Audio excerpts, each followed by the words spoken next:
Alors, bonjour à toutes et à tous. On commence aujourd'hui une nouvelle série avec l'aide d'Hachem qui est appelée le Ulpan de Tfila. Et on appelle ça Ulpan de Tfila. De la même manière qu'un Ulpan, ça sert à savoir comment utiliser une langue. Ici, on va, si Dieu veut, apprendre à utiliser le Sidour de Tefila. D'accord? Apprendre le sens des mots de la prière avant que les mots ne soient elles-mêmes prononcés de notre bouche pendant la prière, comme le dit notre maître Rabbeinu Bachye, le Chovot al-Vavot. Il dit qu'une personne ne doit pas faire précéder sa bouche à son cœur. Ça veut dire qu'il faut comprendre le sens des mots avant de les employer. C'est pas que je commence à dire un mot et je commence à réfléchir après à qu'est-ce que ça veut dire ce mot. Il faut déjà, avant de pouvoir prononcer une prière, savoir le sens de la prière pour afin d'être complètement concentré. Et lorsqu'on va dire des mots sans les comprendre, c'est un peu du bafouage. Donc l'idée de la tefila, c'est pas seulement de dire des mots, c'est de créer une connexion avec Akadosh Baruch Hu, comme on le va voir plus tard. C'est vrai que selon l'avis du Rambam Maïmonide, c'est une mitzvah positive de la Torah, c'est une mitzvah de la Torah, que de prier. Alors cette mitzvah, elle affecte les hommes autant que les femmes. On apprend ça du verset dans le schéma où il est dit Ul ovdo bechol levavchem v'chol nafshechem, et de le servir de tout votre cœur et de toute votre âme. Alors c'est quoi le servir? Parce que la'avod aussi, c'est quoi en hébreu la'avod? C'est travailler. Donc ul ovdo, c'est le travailler, le servir de tout son cœur. Et dit la Gemara dans Ta'anit, c'est quoi le travail du cœur? C'est la prière, c'est la tefila. Pourquoi? Parce que la tefila, c'est un travail. C'est pas juste dire des mots et voilà, et c'est terminé. Non. Ça veut dire qu'on doit prendre les mots, on doit se concentrer, on doit vider notre esprit de toute autre chose qui n'est pas liée à la prière et au service divin, et se concentrer avec la compréhension des mots, adresser notre prière correctement à Kadosh Baruch Hu. C'est un vrai travail. D'ailleurs, il y a écrit dans la Gemara que Chassidim Arishonim, les justes de génération passées à l'époque du Talmud, ils prenaient 1 heure de préparation avant la prière. C'est-à-dire qu'avant de commencer la prière, ils devaient méditer 1 heure avant déjà pour être prêts à faire une vraie tefila, un vrai service divin. Donc, d'après le Rambam, encore une fois, celui qui va prier, il va accomplir une mitzvah de la Torah. Mais lorsqu'on prend la Torah, et on va regarder, on a juste un verset qui nous dit qu'on a l'obligation de prier, mais on ne trouve pas les détails concernant la prière, à savoir quoi prier, qu'est-ce qu'on doit demander, comment le demander, à quel moment de la journée le demander, où faire la prière, à quel moment. Ça, ce sont des choses qui nous ont été transmises par nos maîtres. Et toute l'idée du Sidour elle-même, à votre avis, ça remonte à quand le Sidour? Depuis quand on a un livre de prière? Est-ce qu'on a toujours eu un livre de prière? Qui a rédigé ce livre de prière? Pourquoi ça a été rédigé à une certaine période? Alors c'est ça qu'on va essayer aussi de comprendre pour nous donner aussi un sens profond de qu'est-ce que la tefila. Alors, le Sidour, il remonte à l'époque des sages de la Grande Assemblée, Anshe Knesset Agdola. Ça remonte, si on essaie de voir ça dans l'échelle du temps, c'est le début du deuxième temple. Donc le deuxième temple a été détruit il y a 1949 ans. Le temple lui-même a duré à peu près 400 ans. Donc ça veut dire que c'en est à peu près à 2500 ans en arrière, où il y a eu les sages de la Grande Assemblée qui, eux, ont rédigé des prières spécifiques, et c'est de là qu'est née l'idée du livre de prière du Sidour de Tfila. Qui étaient ces sages-là de la Grande Assemblée? La Grande Assemblée était composée de 120 sages, 120 anciens. Parmi eux, plusieurs prophètes. Hanania, Mishaël, Azaria. Et il y a encore une personnalité que vous connaissez sûrement, qui était un membre de la Grande Assemblée. C'est qui? C'est Mordechai Hatzadik, le Mordechai de la Megillah d'Esther. Il faisait partie de ces sages-là de la Grande Assemblée. Donc on voit que si cette Grande Assemblée était composée de prophètes, et que ce sont eux qui ont rédigé ces textes de prière, c'est quelque chose qui a un niveau quand même extraordinaire. Et de la même manière que lorsqu'on va prendre les versets qu'il y a dans le Tanakh, qui sont composés par les prophètes, alors il y a plein de commentateurs, et il y a des sens cachés, il y a les 4 niveaux de compréhension de la Torah qui sont appelés le Pardes, Pshat, Remez, Drash, Sod, le sens simple des choses, le Remez, les allusions qu'il y a à travers les choses, le Drash, les Midrashim, et le sens caché de la Torah, c'est-à-dire la Kabbalah. Donc aussi dans ces de prières qui ont été aussi composées par des prophètes, on devrait être capable de trouver aussi toutes ces profondeurs-là et tout ce sens aussi qui est mystique dans la tefila. Et ça nous demande vraiment d'approfondir, un besoin d'approfondir le sens des prières. Donc eux, ils ont quoi? Alors eux, ils ont instauré le livre de prière. Ils ont tout ce qu'on a, tous les côtés halachiques dans l'ordre de la prière, c'est eux qui l'ont instauré. Le Kaddish, c'est eux. La Kedusha, c'est eux. Le Kiddush qu'on fait pendant Shabbat et les fêtes, ce sont eux aussi qui ont instauré la version. Quand on fait Barichou et Hashem Evorach, c'est eux. L'Avdallah, que Déborah aime tellement. L'Avdallah, c'est aussi eux. Et bien sûr, la Hamida. La Hamida, qu'on appelle aussi le Shemona Esrei, les 18 bénédictions, qui par la suite est devenue 19 bénédictions. Ils ont ajouté une 19e bénédiction dans la Hamida. Mais ça, on le verra plus tard. Donc il faut maintenant essayer de comprendre pourquoi est-ce que ces sages-là de la Grande Assemblée ont décidé à ce moment spécifique que de rédiger des prières. Et avant ça, qu'est-ce qui se passait? Comment les Juifs priaient? S'il n'y avait pas de Sidour, il n'y avait pas un texte qui était communément accepté et récité, comment un Juif qui devait prier, comment est-ce qu'il priait? Et pourquoi il y a eu besoin à ce moment-là de créer le livre de prière? Pourquoi avant il n'y avait pas besoin? Parce que... Mais il y avait encore les sacrifices à l'époque du deuxième temple, puisque c'est le début. Donc pendant 400 ans plus tard, il y a eu encore les sacrifices. Donc qu'est-ce qui s'est passé?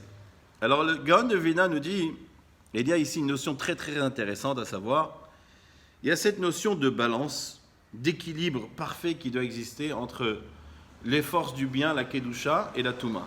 Les forces du bien et les forces du mal. C'est quelque chose qui doit être très très très très très pointueusement équilibré. C'est-à-dire qu'il ne peut pas avoir un moment dans l'histoire où il va avoir une force, plus de force du côté positif, du côté de la Kedusha, que du côté de la Touma, de l'impureté. C'est-à-dire qu'il faut un équilibre parfait. Ça vous rappelle quelque chose? Non? Ça me rappelle les Jedi. Il faut qu'il y ait l'équilibre, d'accord? Donc vient le Gaon de Vilna, il nous dit qu'il faut savoir qu'il y a une connexion entre l'idolâtrie de Yetzer Hara, le mauvais penchant de servir les idoles, et les korbanot, et la prophétie, pardon. La prophétie. Pourquoi il y a un rapport? Parce que de la même manière que la prophétie, c'est une connexion extraordinaire avec Akadosh Baruch Hu, l'idolâtrie, c'est exactement le contraire. Donc si on doit faire maintenant la balance, l'équilibre entre les forces du bien et du mal, il faut qu'il y ait d'un côté le pouvoir de prophétie, d'un autre côté le mauvais penchant qui va faire tendre les gens à l'idolâtrie. Il faut comprendre que l'idolâtrie, le penchant qu'ils avaient à l'époque, c'est quelque chose de très très très très très fort.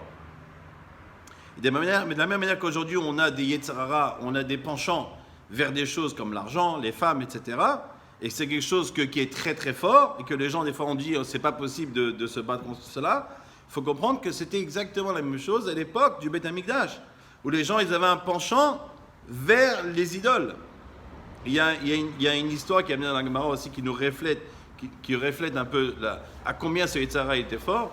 Il y avait un des sages du Talmud qui s'appelle Rav Ashi, qui donnait un cours à ses élèves un jour, et il a mentionné Ménaché qui était un des rois d'Israël, qui était le fils de Cheskiyahu, du roi Cheskiyahu, et qui lui était un roi qui a fait fauter tout Israël. Il a amené tout le peuple d'Israël vers l'idolâtrie.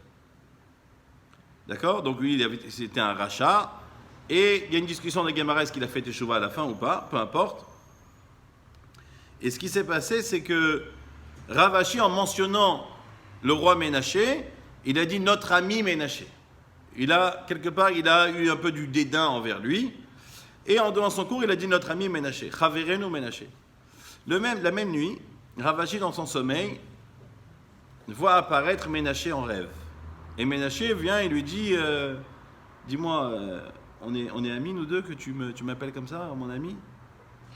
C'est quoi ce dédain que tu as envers moi? Et il lui dit d'ailleurs, toi, tu m'appelles ton ami, mais une question très simple de halakha, tu ne seras même pas capable d'y répondre. Il dit, quelle question? Il dit, à quel endroit exactement, lorsqu'on va faire le motzi, et qu'on a les chalotes, à quel endroit on doit couper le pain? Il dit, je ne sais pas, est-ce qu'il y a un endroit spécifique de couper le pain? Il dit, oui, il y a un endroit, il faut couper le pain. Il dit, c'est quoi cet endroit?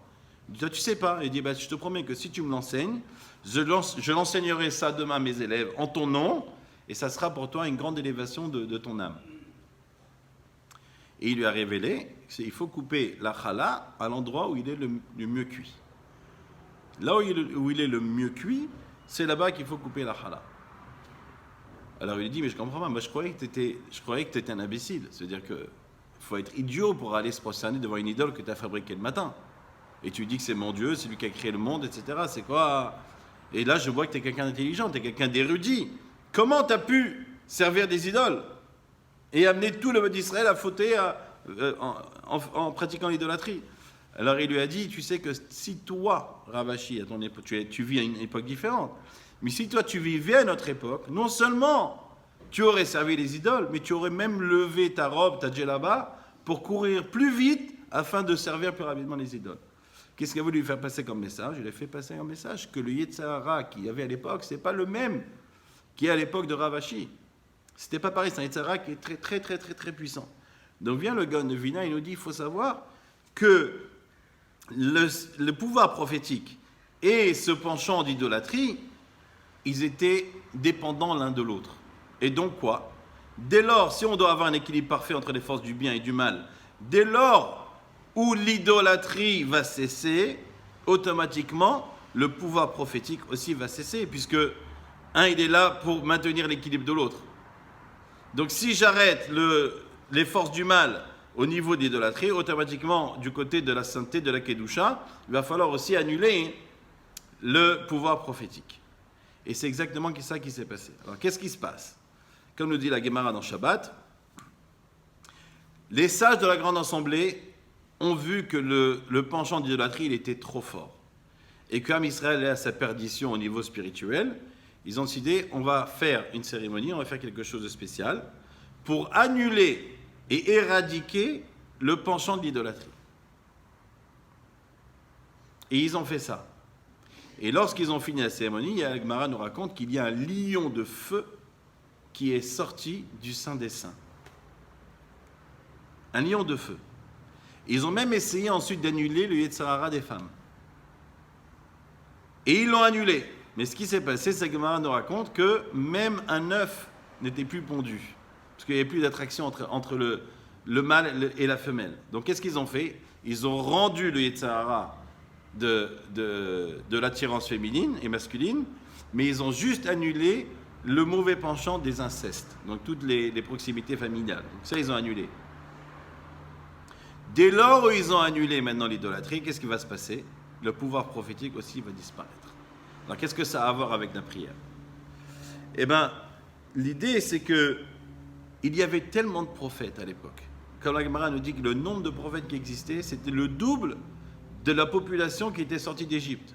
Donc si on sait qu'il y avait 600 000 hommes de 20 à 60 ans qui étaient sortis d'Égypte, il y avait 1 200 000 prophètes parmi le peuple d'Israël. C'est-à-dire qu'il n'y avait pas une ville où il n'y avait pas des centaines de prophètes. Il n'y avait pas une famille où il n'y avait pas un prophète. Donc qu'est-ce qui se passait? C'est une personne qui devait prier. La prière, c'est quoi? La prière, c'est une connexion avec Hachem. La prière, elle vient à la place de quoi? Comme tu l'as dit tout à l'heure, à la place des offrandes, des korbanot. Le mot korbanot en hébreu, qui veut dire sacrifice, la racine du mot, c'est karov, c'est proche, proximité. C'est-à-dire que l'idée du sacrifice, c'est un service qui était là pour créer une proximité entre Israël et Akadosh Baruch Hu. Donc si on n'a plus maintenant les korbanot et qu'on dit que la prière, c'est quelque chose qui vient pour remplacer le service des sacrifices, c'est que l'idée de la prière, le rôle de la prière, c'est de rapprocher un juif vers Akadosh Baruch Hu. Comment est-ce qu'on va se rapprocher? Puisque chaque juif, il a une neshama qui est différente de l'autre. Et chaque juif a un service divin différent à apporter et à obtenir, qui va le rapprocher vers Hachem. Chacun, il a son tikkun, chacun, il a sa réparation. Comment moi, je vais savoir quelle est ma réparation? Sur quoi je dois prier? Sur quelle côté spirituel, je vais devoir plus me concentrer cette semaine ou le mois prochain ou cette année ou l'année prochaine. C'est là qu'intervenaient les prophètes. Le prophète avait le pouvoir de voir avec prophétie la source et la racine de la neshama de la personne qui venait le consulter, et elle lui rédigeait une prière qui était adaptée à cette neshama.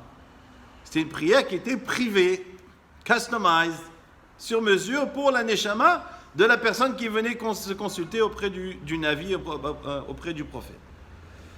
Donc il n'y avait pas besoin d'un siddur de prière. Et il y avait mieux que ça, parce que chacun, il y avait une prière qui était rédigée, qui était particulièrement rédigée pour les besoins par rapport à la neshama de cette personne. C'était sur mesure par rapport aux besoins de cette personne. Mais dès lors où le pouvoir prophétique va disparaître, qu'est-ce qui va se passer? Comment est-ce qu'une personne va pouvoir savoir quoi dire, quoi demander à Hachem, qui va lui causer cette proximité avec Akadosh Baruch Hu, puisque l'idée de la tefila, c'est de se rapprocher d'Hachem. Et après, il y a une évolution, c'est-à-dire qu'aujourd'hui, tu avais un problème, tu l'as réglé. C'est quoi la prochaine étape? Quelle sera la prochaine étape? Sur quoi je vais devoir me concentrer? S'il n'y a plus de prophète, comment on fait? Donc, puisque maintenant les anciens de la grande assemblée ont su et savaient qu'ils allaient devoir annuler ce yetzer, ce penchant de l'idolâtrie, l'attraction à l'idolâtrie, ils savaient automatiquement que le pouvoir prophétique allait devoir disparaître à la suite de l'annulation du yetzer hara, de l'idolâtrie. Donc qu'est-ce qui va se passer? Ils savaient très bien, il fallait anticiper qu'il ne va plus avoir de prophète, donc il n'y aura plus de prophète pour pouvoir rédiger et aider chacun d'Am Israël à avoir une prière qui va être proprement dit adaptée à ses besoins. Donc qu'est-ce qu'ils ont fait? Ils ont rédigé les tfilotes. Ils ont rédigé les tfilotes qui vont être en même temps le remplacement du service des sacrifices, comme on dit tous les matins, Unshallema aparim sefatenu.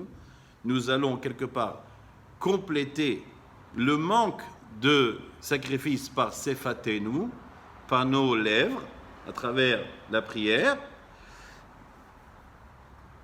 On va voir plus tard, c'est que la manière dont la structure de la tfila, elle ressemble beaucoup à la structure architecturale du Beth Amikdash. Ça, on le verra par la suite. Mais la force de la tfila qui a été rédigée par les sages de la Grande Assemblée, c'est qu'elle va être adaptée à chacune des âmes de Am Israël. C'est-à-dire que ça ne va plus être une prière pour toi, une prière pour Reuven, une prière pour Sarah. Ils vont avoir la force, et c'est ça la grandeur, c'est de savoir rédiger une prière qui va être un passe-partout, qui va servir, qui va être adaptée à toutes les âmes de Am Israël, et qui vont servir au même niveau à chacun. Et c'est ça qu'on va retrouver à travers la tfila. Alors, je vais vous donner plusieurs exemples de la ressemblance qu'il y a entre la structure de la prière avec la structure architecturale du Beth Amikdash. Alors vous savez qu'au Beth Amikdash, il y avait ce qu'on appelle la Hazarat Nashim, c'est-à-dire la cour des femmes. Comme on a à la synagogue la cour pour les femmes, au Beth Amikdash aussi, il y avait la Hazara des femmes. Et après ça, il y avait la Hazara d'Israël, la Hazara des hommes. Et après ça, il y a le Echal, là où il y avait les Kohanim qui pouvaient rentrer uniquement et que les Kohanim.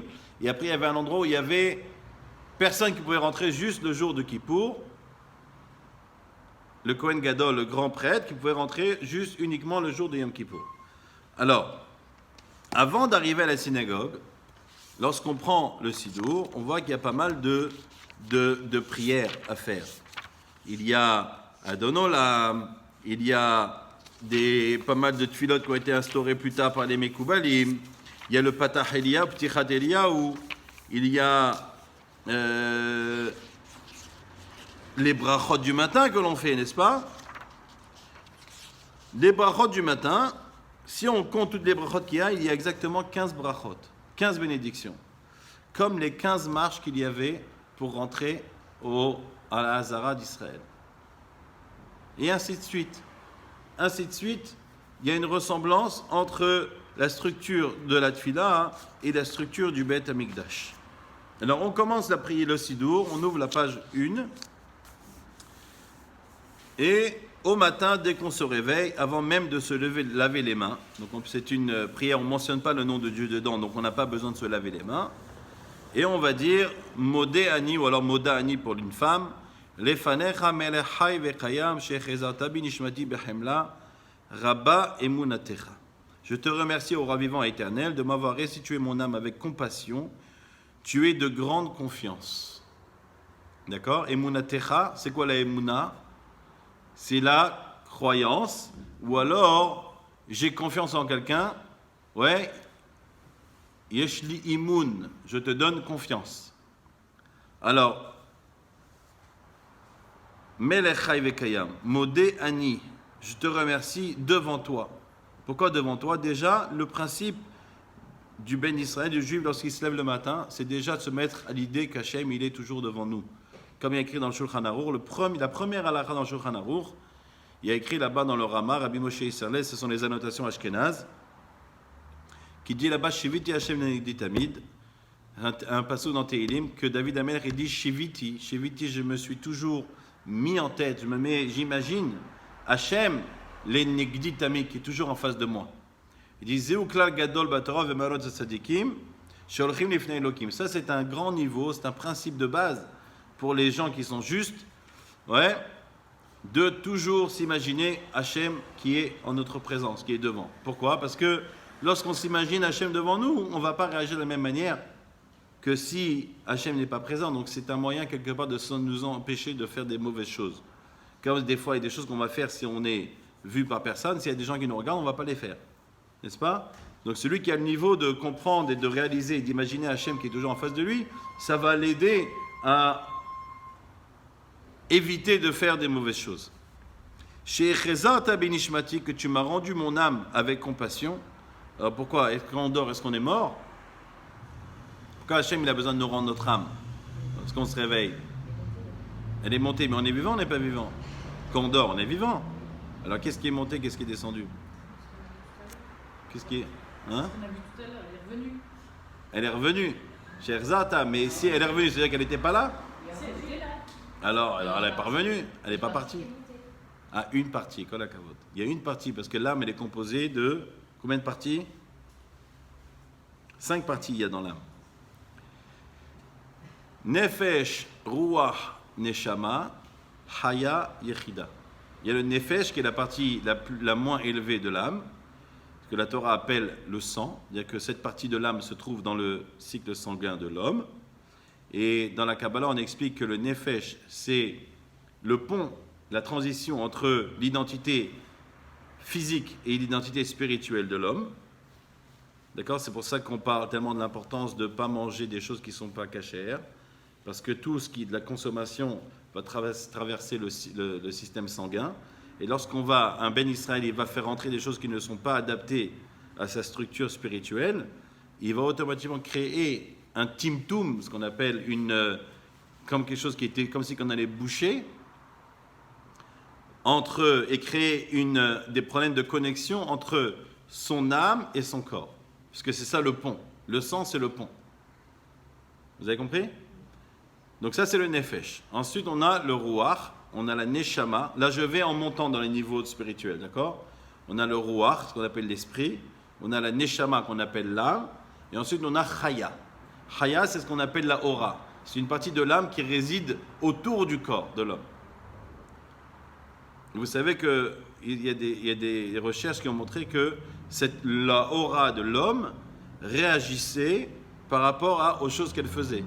Et lorsque quelqu'un récitait une beracha, automatiquement, la aura, elle changeait de couleur. Il mettait les téphilines ou le talit, la aura changeait de couleur. Et ensuite, on a la yechida. C'est quoi la yechida? C'est chelek elokamima, c'est ce qu'on appelle la partie divine qui est en nous, qui se trouve dans les sphères célestes et qui reste là-bas. Et c'est ça qui crée la connexion qu'on a avec Hachem. D'accord? Donc, la nuit, il y a une partie de l'âme qui va monter, se connecter avec notre Yechida. Entre Ruach et Neshama? Je ne sais pas. Je ne suis pas très fort en Kabbalah. Mais ça doit être expliqué, j'essaierai de chercher et je vous le dirai le prochain cours.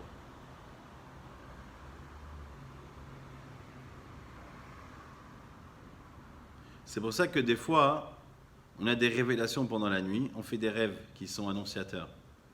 Comment est-ce qu'on peut expliquer ça? Comment est-ce que moi je peux rêver que ma belle-sœur elle est enceinte? Avant qu'elle-même ne le sache. Je me rappelle quand je devais avoir 13 ans avec elle, et j'avais rêvé que ma belle-sœur, elle était... Non seulement j'avais rêvé qu'elle avait eu un garçon, et il y avait la brite à la maison, et on chantait Léo Navi, etc. Et je lui ai raconté le rêve, et une semaine plus tard, ils ont appris qu'elle était enceinte, et bien c'est un garçon à la fin. Comment c'est possible? Et bien pourquoi? Parce que cette yechida, cette partie de notre âme qui est en haut, il y a une connexion entre les gens qui ont une connexion ici aussi, c'est-à-dire qu'on a une mère et sa fille, ils sont connectés. Donc la neshama, lorsqu'elle va aller se connecter à la yechida, elle va tirer des informations parce qu'elle sait que des fois la personne sur terre ne sait pas, mais la neshama elle sait. Donc on va avoir des transferts d'informations et c'est ça qu'on va rêver. On va amener ces informations-là sur terre. C'est à travers cette communication entre les yechidot.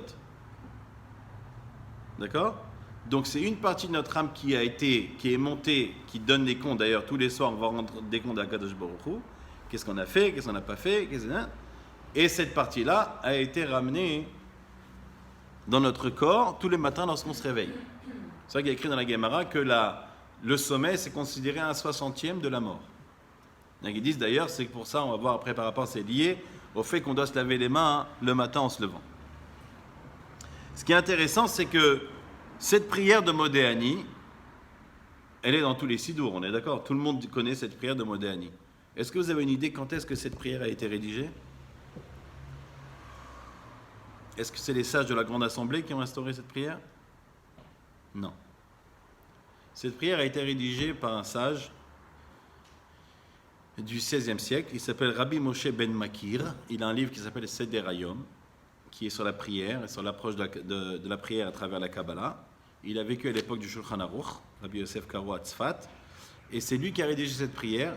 Et incroyablement, cette prière a été universellement acceptée et adaptée. Et chaque juif qui se lève le matin, il fait cette prière de Modéani Lefanecha. Très intéressant d'ailleurs, c'est que lorsqu'on va compter le nombre de mots qu'il y a dans cette petite prière, on va voir qu'il y a 12 mots. Vous savez qu'il y a écrit dans la Gemara qu'il est c'est très malsain de se lever brutalement le matin. Il faut se laisser le temps de quelques secondes. Et il y avait une recherche médicale qui a dit qu'il faut attendre 12 secondes. Donc si on récite Modéani à 12 mots et qu'on prend le temps de bien y penser, on va voir que c'est exactement le temps nécessaire à une personne avant de se lever de son lit. Ce qui n'est pas incroyable. Oui? Alors, la fin de Modéani, on dit « Rabba emunatecha » tu es de grande confiance. Ça veut dire quoi ces mots? Tu es de grande confiance.